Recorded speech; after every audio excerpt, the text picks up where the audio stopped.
வணக்கங்க. மத்திய அலுவலராக பணிபுரிந்து வருகிறேன். என்னோடது பெயர் சத்யகுமார்.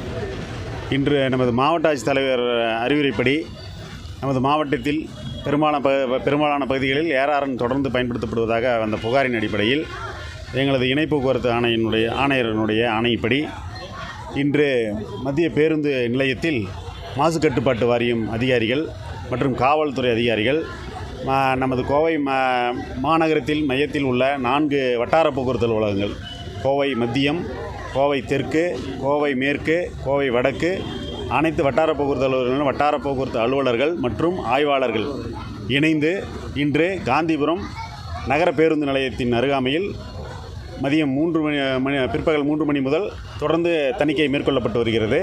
இந்த தணிக்கையின் பொழுது 29 வாகனங்கள் இந்த டெசிபல் மீட்டர் மூலமாக ஆய்வு செய்யப்பட்டது. அவ்வாறு ஆய்வு செய்யும் பொழுது ஏஆர்என் பயன்படுத்தப்பட்ட வாகனங்கள் மொத்தம் 29 வாகனங்களில் 20 வாகனங்களில் ஏஆர்என்னில் கூடுதலான டெசிபல் எபோவ் 90 டெசிபலில் இயங்கக்கூடியதாக தெரிய வந்தது. அரசாங்க பேருந்துகள் உட்பட 17 தனியார் பேருந்துகளுக்கும் 3 அரசாங்க பேருந்துகளுக்கும் தற்பொழுது ஆய்வறிக்கை வழங்கப்பட்டுள்ளது. இந்த தணிக்கை தொடர்ந்து நடைபெறும் என்பதை தெரிவித்துக் கொள்கிறோம்.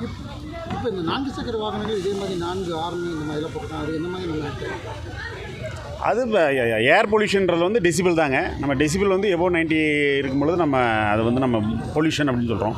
ஏர் நாய்ஸ் பொல்யூஷன் சொல்லி கொண்டு வரோம். அந்த வரம்புகளை கொண்டு வந்து நம்ம நடவடிக்கை எடுக்கிறோம். தொடர்ந்து இப்போ ஆய்வு நம்ம பண்ணுவோம். இப்போ கோவை மட்டுமே இல்லை பொள்ளாச்சி, வால்பாறை அந்த மாதிரி இல்லை, இப்போ நம்ம கோவை மையத்தில் அதாவது டிஸ்ட்ரிக்ட் ஹெட் குவார்ட்டரில் இந்த மாதிரி தொடர் புகார்கள் இருந்ததுனால நம்ம அதை தடுக்கிறதுக்கான முயற்சியை நம்ம இது பண்ணிடுறோம்.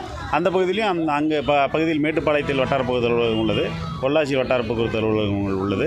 அவர்கள் மூலமாக அந்த பகுதிகளிலும் ஆய்வுகள் மேற்கொள்ளப்படும். அபராத தொகை 3000 மினிமம், மேக்ஸிமம் 10,000 வரலும் இருக்குங்க ஏஆர்என்க்கு. சார், அதே போல் இப்போ தனியார் பேருந்துகள் அதிக அளவில் ஸ்பீடாக ஓட்டுறாங்க சிட்டிக்குள்ளே. அதுக்கு ஏதாவது ஸ்பீட் கவர்னர் ஆலோசனை கொடுத்துருக்காங்க சார்? ஆல்ரெடி வாகனங்கள் பார்த்திங்கனாக்கா நமக்கு போக்குவரத்து துறையின் அடிப்படையில் தகுதி சான்று புதுப்பிக்க வரும் அனைத்து வாகனங்களிலும் ஸ்பீட் கவர்னர் மேண்டேட்ரி தான். 80 km/h நமக்கு கொடுத்துருக்காங்க டிரான்ஸ்போர்ட் வெஹிக்கிளுக்கு. அதன் அடிப்படையில் ஆய்வு செஞ்சு தான் நம்ம இது பண்ணிகிட்ருக்குறோம். பட் விபத்துக்கள் ஓவர் ஸ்பீடுனால தான் ஏற்பட்டதுன்னு நம்ம உறுதியாக சொல்ல முடியாது. அந்த இடத்துல நிகழ்வு எப்படி இருக்குன்னு சொல்லிட்டு பார்த்துட்டு அது இந்த மாதிரி எஃப்ஐஆர் அனலைஸ் பண்ணி தான் நம்ம சொல்ல முடியும். இல்லை, அந்த நிகழ்வு ஒரு 3 மாதத்துக்கு முன்னே நடந்ததுங்க. அதுக்கப்புறம் இப்போ தொடர் தணிக்கைகள் மேற்கொள்ளப்பட்டதன் விளைவாக இப்போ கடந்த மாதம் பார்த்தீங்கன்னாக்கா விபத்துக்களே எதுவும் ஏற்படலைங்க. மேட்டுப்பாளையம் செக்டாரில் அவங்க வட்டார போக்குவரத்து அலுவலர் அந்த இதை சொல்லியிருக்காரு காவல்துறையின் மூலமாக.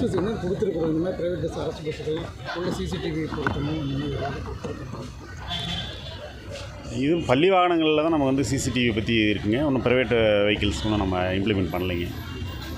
Okay, thank you sir.